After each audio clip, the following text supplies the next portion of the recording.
Hi folks, Senpai Ed again. I wanted to take a couple minutes to talk about the Bokken basics of beginning to use a sword. Bokken is a sword of approximately 39 to 41 inches long, worn on the left side, always worn with the blade up. So when we practice, this is pretty much how we start. Hold the sword next to our side as if it were in a scabbard, and we're ready to start practice. So, how do I draw the sword? Again, we've done this, the basics in class several times before. So, I reach over, hand goes over the top of the sword, I step back, and present. So, a couple words on presenting. So, I've pulled the sword, I've drawn the sword is out. I'm now ready to use the sword should I need to. Sword is facing an imaginary opponent, blade up, approximately center of their chest.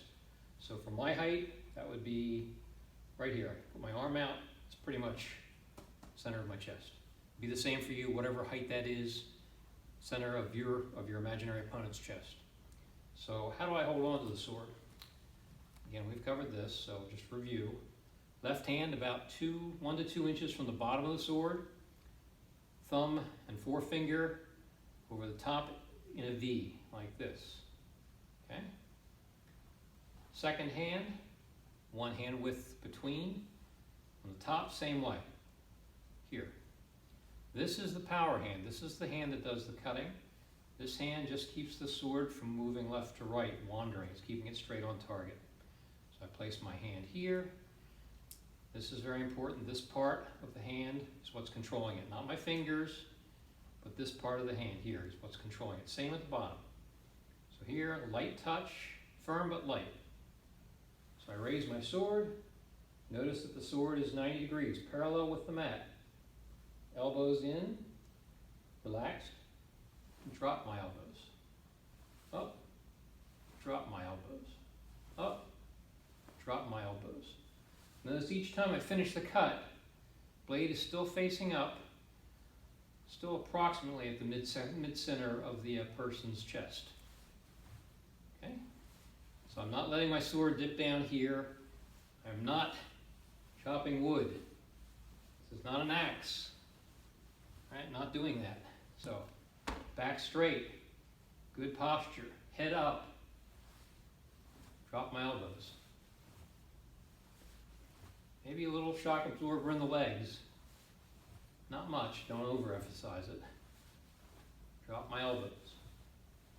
Relax, concentrate on keeping the sword with this hand from moving left to right. I'm cutting right through the target.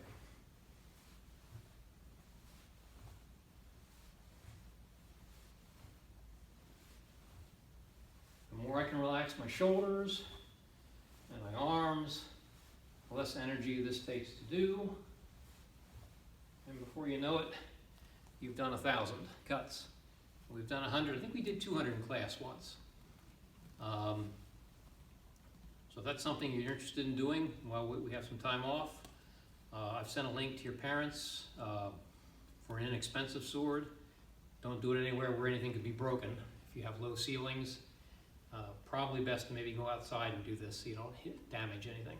Or if you have a high ceiling and your parents approve. So, how do I put the sword back? So, I finished my exercise. I'm ready to place the sword back in its scabbard, finish practice.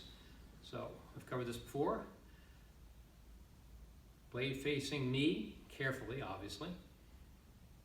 Step back, step forward, and we're done. So just to repeat, draw the sword,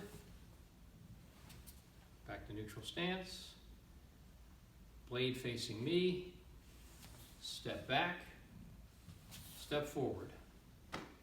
Okay? Bye.